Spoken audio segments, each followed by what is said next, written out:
අයිබෝන් පිළිගන්නවා අදත් SLපොටෝ YouTube channel එකට. කවුරු හරි මගෙන් අහුවොත් මේ වෙනකොට ශ්‍රී ලංකාවේ ගන්න පුළුවන් හොඳම ගණන් අඩුම Sony smartphone එක මොකක්ද කියලා කිසිම තරකයක් නැතුව රෙකමන්ඩ් කරන්න පුළුවන් එකම Sony device එක තමයි ආසන්න වශයෙන් රුපියල් 25000කට ගන්න පුළුවන් මෙන්න මේ Sony Xperia XZ Premium කියන device එක. ඉතින් මේකේ නමින් ඔයාලට තේරෙනවා ඇති මේ device එක කොච්චර premium device එකක්ද කියලා.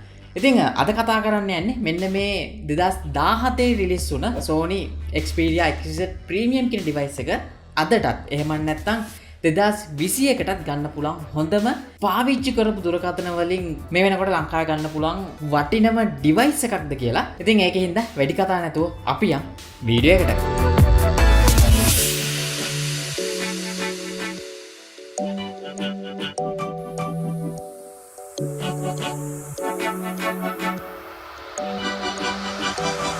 ඉතින් මෙන්න මේ Sony Xperia XZ Premium කියන devices ඔයාලට ලංකාවේ Sony ලංකා ආයතනයෙන් මිලදී ගන්න පුළුවන්. එයාලගේ number සහ location එක මම පල්ලෙහා දාලා තියන්නම්. මම හිතන්නේ මෙන්න මේ lockdown period එකෙත් ඔයාලගේ ගෙදරටම මෙයාලා මෙන්න මේ devices delivery කරනවා. කොහොම වුණත් අද මම මෙන්න මේ device එක ගැන කතා කරන්න හිතුවේ මෙන්න මේ රුපියල් 25000කට ගන්න පුළුවන් හොඳම සහ මේ වෙනකොටත් flagship devices වලවත් නැති හොඳම display එකක් තියෙන මෙන්න මේ device එකේ 4K HDR10 display එකක් ඒත් එක්කම මේනකට ගන්න පුළුවන් හොඳම flagship මට්ටමේ performance එකක් Sony කැමරා ගැන කතා කරන්න දෙයක් නැහැනේ. ඒ වගේම ගොඩක් හොඳ durability එකක් තියෙන device එකක් වගේම ආසන්න වශයෙන් රුපියල් 25000කට ගන්න පුළුවන් හින්දා තමයි මම මෙන්න මේ device එක ගැන review එකක් කරන්න හිතුවේ. මොකද කියනවනම් ලංකාවේ රුපියල් 25000කට ගන්න හම්බෙන්නේ entry level මට්ටමේ smartphone විතරයි. ඉතින් මේක flagship device එකක්. ඉතින් වැඩි කතා නැතුව මෙන්න මේකේ තියෙන highlight points මොනවද සහ 2021කට ගැලපෙන features මොනවද කියලා අපි මුලින්ම කතා කරලා ඉමු. මෙන්න මේ Sony Xperia XZ Premium කියන device එකේ තියෙන mainම highlight key point එක තමයි මේකට ඇවිල්ලා තියෙන display එක. මොකද කියනවනම් මෙන්න මේකේ ඇවිල්ලා තියෙන display එක අදටත් මම පාවිච්චි කරන කිසිම flagship device එකක බලා ගන්න හම්බෙන්නේ නැහැ. ඒකට ප්‍රධාන හේතුවක් තමයි මේක අපිට බලා ගන්න හම්බෙනවා අඟල් 5.46ක HDR10 4K LCD display එකක් 4K display එකක්. සාමාන්‍යයෙන් ලක්ෂ 3කට හෝ ඊටත් පල්ලෙහාන් තියෙන ගොඩක් devices වල තියෙන්නේ 2K display. එහෙම නැත්නම් full HD plus display. හැබැයි මේකේ තියෙන්නේ 4K display එකක්. මොකද කියනනම් මේකේ බලා ගන්න හම්බ වෙන 3870ට 2160 කියන pixel ලාගේ. ඒ වගේම ඔයාලා දන්නවද? මේකේ අඟලකට තියෙන pixel ප්‍රමාණය ගත්තොත් 807ක් බලා ගන්න පුළුවන්. මේ වගේ පික්සල් රේෂියෝ එකක් තියෙන ෆෝන් එකක් මම මේ වෙනකම් පාවිච්චි කරලා නැහැ. අනිවාර්යයෙන්ම ඔයා මෙන්න මේ device එක අතට අරන් බැලුවොත් මම හිතන්නේ ඔයා මේ වෙනකොට පාවිච්චි කරලා තියෙන ඕනම flagship device එකක් සෙල්ලම් බඩුවක් කියලා හිතෙන මට්ටමකට මේකේ තියෙන display එක මාරම quality. ඉතින් කොහොම නමුත් මෙන්න මේකේ තියෙන display experience එක ගන්න මෙයාලා වැඩිපුර මෙයාලගේ TV වලට අදාළ ටෙක්නොලොජි එකක් වන X reality engine කියන ටෙක්නොලොජි එක මේකට පාවිච්චි කරලා තියෙන හින්දා content එකක් බලනකොට Sony 4K TV එකකින් බලන experience එක ඔයාලට මෙන්න මේ device එකෙන් ගන්න පුළුවන්. ඒ වගේම තමයි මේකේ outdoor visibility එක ගත්තත් ගොඩක් හොඳ මට්ටමකින් තිබ්බා. මොකද 550ක nits අගයක් තියෙන හින්දා ඕනම light condition එකක් යටතේ ඔයාලට මෙන්න මේ display එක කිසිම ප්‍රශ්නයක් නැතුව පාවිච්චි කරන්න පුළුවන්. display එක ගැන කතා කරා වැඩිද මන්ද කොහොම නමුත් මේකේ තියෙන main highlight point එක තමයි මේකේ තියෙන display එක 4K display එකක්.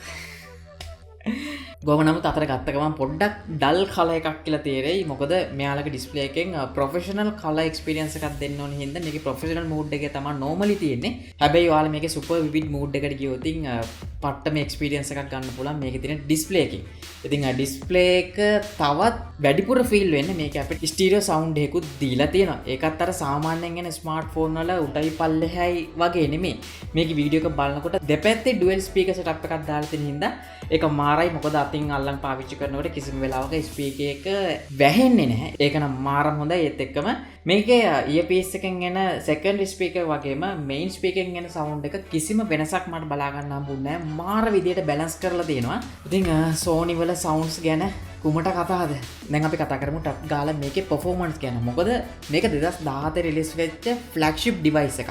මේකත් එක්ක රිලීස් වුණේ Samsung සමාගමේ S8 කියන device එක. ඉතින් ඒකත් එක්ක සාපේක්ෂව මේකේ තියෙන performance ගත්තොත් මේක අපිට බලා ගන්න හම්බ වෙනවා 4GB RAM එකක් 64GB internal storage එකක්.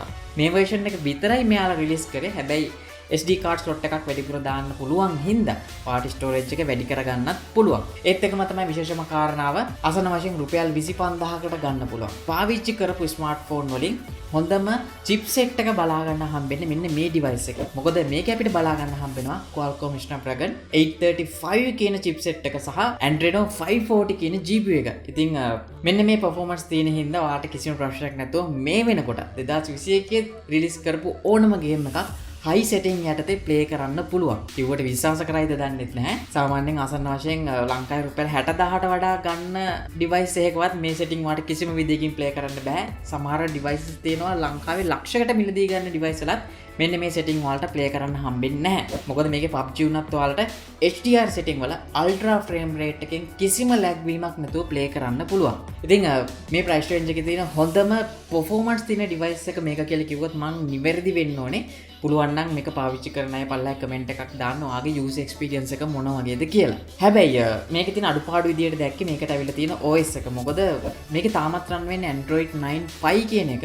අඩුම ගානේ Android 10 හෝ 11 අප්ඩේට් එකක් ලබා ගැනීමේ හැකියාව නැහැ. හැබැයි ඉතින් මේ 9 එක තව අවුරුදු කිහිපයකට වළංගු හින්දා ඔයාලට කිසිම ප්‍රශ්නයක් නැතුව මේකට එන security update සහ Play Store එකේ තියෙන හැම app එකක්ම වගේ කිසිම ප්‍රශ්නයක් නැතුව මේකේ run කරන්න පුළුවන්. හැබැයි ගොඩක් අය Sony phone වලට කරන complaint එකක් තමයි ඒකේ තියෙන battery capacity එක අඩුකම. ඉතින් මේකෙත් ඒ සෙතේම තමයි. මොකද මේක අපිට බලා ගන්න හම්බෙන්නේ මිලිඇම්පියර් 3200ක බැටරි එකක්. ඒත් එක්කම 18 watt fast charging support කරනවා. කොහොම නමුත් charge කරන්න USB type C port එකක් දීපු එක ගොඩක් සතුටුයි. මොකද 2014 රිලීස් වෙලා type C තියෙනවා. 2021 රිලීස් වෙන ගොඩක් ෆෝන් වල අපිට type C බලා ගන්න හම්බෙන්නේ නැහැ. කොහොම නමුත් එකපාරක් charge කරගත්තට පස්සේ ආසන්න වශයෙන් පැය 5ක් හෝ 6ක් තමයි screen on time එක මට බලා ගන්න හම්බුනේ.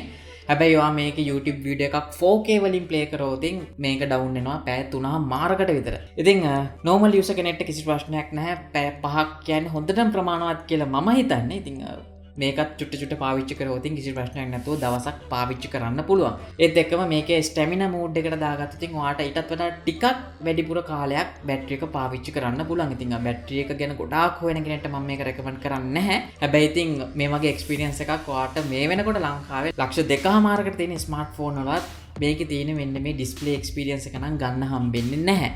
ඉතින් ඩිස්ප්ලේ එක විතරක් ටාගට් කරන කෙනෙක්ට එක මාරම ෆෝන් එකක් මෙන්න මේ ප්‍රයිස් රේන්ජ් එකත් එක්ක.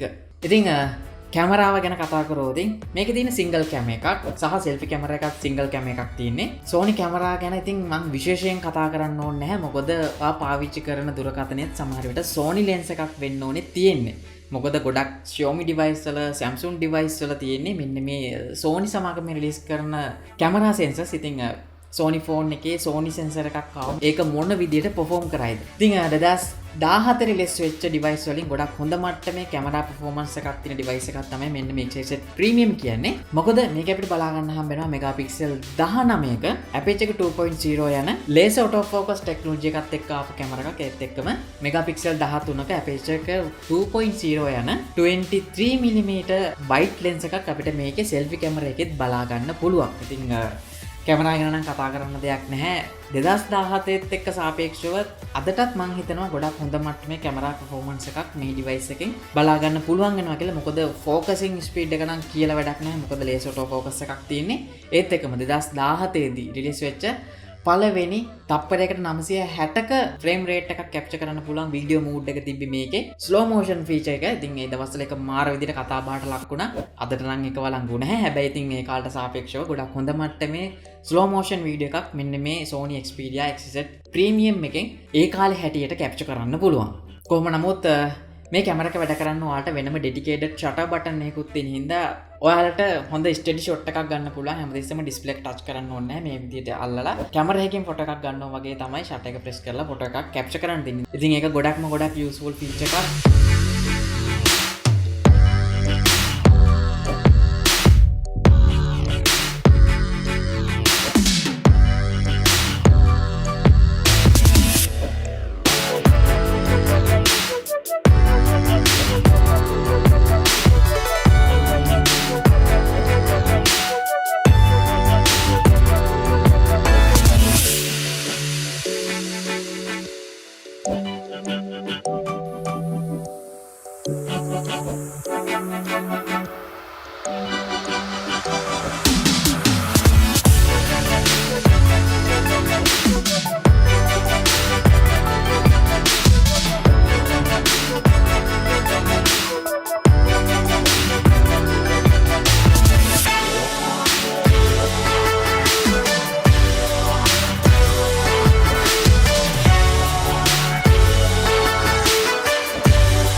ඒ වගේම තමයි මේකේ තියෙන අන්ලොක් මෙතඩ් විදිහට ගත්තොත් මේක අපිට ෆේස් අන්ලොක් පහසුකම් බලා ගන්න හම්බෙන්නේ නැහැ. එක්කෝ පැටර්න් එකක් දාන්න පුළුවන්, පින් එකක් දාන්න පුළුවන්, එහෙම නැත්නම් පාස්වර්ඩ් එකක් දාන්න පුළුවන් සහ සයිඩ් මවුන්ටඩ් ෆින්ගර්ප්‍රින්ට් සෙන්සර් එකක් තියෙනවා. ඉතින් ඒක මාර ෆාස්ට් සහ ගොඩක් ඇකියුරේට් විදිහට වැඩ කරනවා. කොහොම නමුත් අවසාන වශයෙන් මෙන්න මේ Sony Xperia XZ එකේ look and feel එක ගැන කතා කරන්න.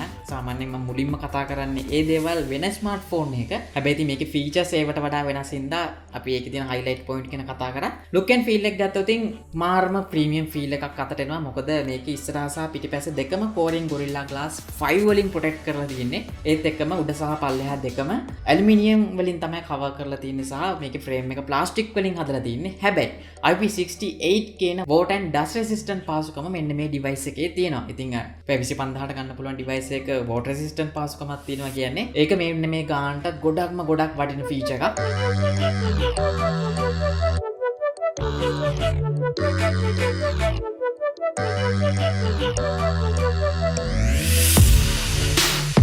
ඒත් එක්කම ඔයාලට පේනවා ඇති උඩ සහ පල්ලෙහා ටිකක් ලොකු නොච් එකක් ඇවිල්ලා තියෙනවා. ඉතින් මේක මේ කාලේට සුදුසුද නැද්ද කියන එක ඔයා තමයි තීරණය කරන්න ඕනේ. මොකද දැන් ස්මාර්ට්ෆෝන් ටෙක්නොලොජි ගොඩක් දියුණු වෙලා තියෙනවා. කැමරා එක පවා ඩිස්ප්ලේ එක යට තියෙන්නේ. හැබැයි මේක මේ කාලේට ගැලපෙයිද දන්නේ නැහැ. හැබැයි ඉතින් තාමත් මෙන්න මේ වගේ 4K ඩිස්ප්ලේ එකක් තාමත් ලංකාවේ ඔයාලට මිලදී ගන්න හම්බෙන්නේ නැහැ. ඒත් එක්කම මේකේ බටන් and ports ගැන ටක් ගාලා බැලුවොත් ඩිවයිස් එක උඩ 3.5mm audio port එක තියෙනවා. ඒකෙන් ගොඩක් හොඳ sound එකක් experience කරන්න පුළුවන්. ඒ වගේම secondary noise cancellation microphone එක බලා ගන්න පුළුවන්. device එකේ පල්ලෙහාට આવොත් main microphone එක සහ USB type C port එක බලා ගන්න පුළුවන්. වම් පැත්තේ තියෙන්නේ SIM tray එක. මේක single SIM phone එකක් සහ මේක SD card එකක් දාලා storage එක වැඩි කරන්නත් පුළුවන්. ඉතින් ඔයාලට දෙයක් මතක් කරගන්න ඕනේ මේක ජපානයේ පාවිච්චි කරපු ස්මාර්ට්ෆෝන් හින්දා කොහොම කරත් ඔයාලට හම්බෙන්නේ single SIM එකක් විතරයි පාවිච්චි කරන්න. ඒ වගේම device එක දකුණු පැත්තට આવොත් volume rocker සහ power key එක බලා ගන්න පුළුවන්. power key එක මම කලින් සඳහන් කරා වගේ fingerprint sensor එකත් ඇතුළත්ව තමයි ඇවිල්ලා තියෙන්නේ. හැබැයි මෙන්න මේ device එකේ තියෙන premium feel එක කොච්චරද කියනවා නම් මේකේ සම්පූර්ණයෙන්ම glossy finish එකක්. හැමතිස්සෙම fingerprint එහෙම back එකේ ඇලෙනවා. ඉතින් ගොඩක් ලස්සනට phone එකක් පාවිච්චි කරන කෙනෙක්ට නම් හැමතිස්සෙම microfiber රෙදි කෑල්ලක් තියාගන්න වේවි. මේකේ තියෙන fingerprint අයින් කර ඉන්න. එහෙම නැත්නම් back cover එකක් අනිවාර්යයෙන්ම පාවිච්චි කරන්න සිද්ධ වෙනවා. ඉතින් රතු පාටට වඩා ඔයා silver color එකක් මිලදී ගත්තොත් ඉතින් ඒක ටිකක් වැඩිපුර මෙන්න මේ experience එක ගන්න පුළුවන්. හැමතිස්සෙම පිටදා තමයි ඉන්න සිද්ධ වෙන්නේ. මේක ඔයාලට ලංකාවේ කලර්ස් 3කින් මිලදී ගැනීමේ හැකියාව තියෙනවා. එකක් තමයි මෙන්න මේ රතු පාට සහ සිල්වර් කලර් එක වගේම බ්ලැක් එකත් ලංකාවේ මිලදී ගන්න පුළුවන්. මම කලින් සඳහන් කරපු Sony ලංකා ආයතනයේ. ඉතින් මේ දාලා තියෙන නම්බර්ස් වලට කතා කරලා බලන්න මේ කලර්ස් වලින් දැනට available තියෙන්නේ මොනවද කියලා. ඉතින් අවසාන වශයෙන් මගේ experience එක ගත්තොත් මම මේක දැක්ක අඩුපාඩු වලට තියෙන්නේ මේකේ තියෙන Android OS එක සහ මේකේ ඇවිල්ලා තියෙන ටිකක් අඩු capacity battery එක. ඉතින් ඒක ගොඩාක් ලොකුවට හොයන්නේ නැති කෙනෙක්ට මේ වෙනකොට ගන්න පුළුවන්. එහෙම නැත්නම් රුපියල් 25000කට ගන්න පුළුවන් හොඳම display එක. ඒ කියන්නේ 4K HDR display එක තියෙන මෙන්න මේ device එකේ සහ මේ price range එකේ තියෙන හොඳම performance වගේම premium feel එකක් ගන්න පුළුවන් මෙන්න මේ Sony Xperia XZ Premium කියන device එකේ. වීඩියෝ එක ටිකක් දිගද මන්දා. ඉතින් ඔයා මොකද හිතන්නේ මෙන්න මේ device එක ගැන? මතක ඇතුව ඔයාලා ගතසත් පල්ලක් කමෙන්ට් කරන්න. මේ කැවිලි ටික දවසක් වෙන හින්දා සමහර විට මේ device එක පාවිච්චි කරනවා ඇති. ඔයාගේ experience එක අමතක කරන්න නැතුව පල්ලක් කමෙන්ට් එකක් දාන්න. මොකද මේ වීඩියෝ එක බලන අයට ඒක ගොඩක් වැදගත්. ඒ වගේම ආයි පාරක් කියන්න ඕනේ මේක රුපියල් 25000ට දෙන්නේ මේක පාවිච්චි කරපු දුරකථන හින්දා. නැතුව මේක අලුතෙන් රිලීස් වෙද්දී ලංකාවේ මිලදී ගන්න තිබ්බනම් ඔයාලට මේක මිලදී ගන්න හම්බෙන්නේ 1,59,500කට. ඉතින් මේ වීඩියෝ බලන්න පළවෙනි පාරට නම් ඔයාලට පුළුවන් පල්ලෙහා තියෙන රතු පාට subscribe button එක press කරලා subscribe වෙන්න වගේම ඊට හැබැයි තියෙන bell icon එක press කරොත් තමයි මේ වගේ දාන හැම වීඩියෝ එකක්ම හැමෝටම කලින් ඔයාලට බලා ගන්න පුළුවන් වෙන්නේ. එහෙනම් මගේ නම නලින්ද SL photo වෙතින් අපි හම්බෙමු ඊළඟ වීඩියෝ එකකින්.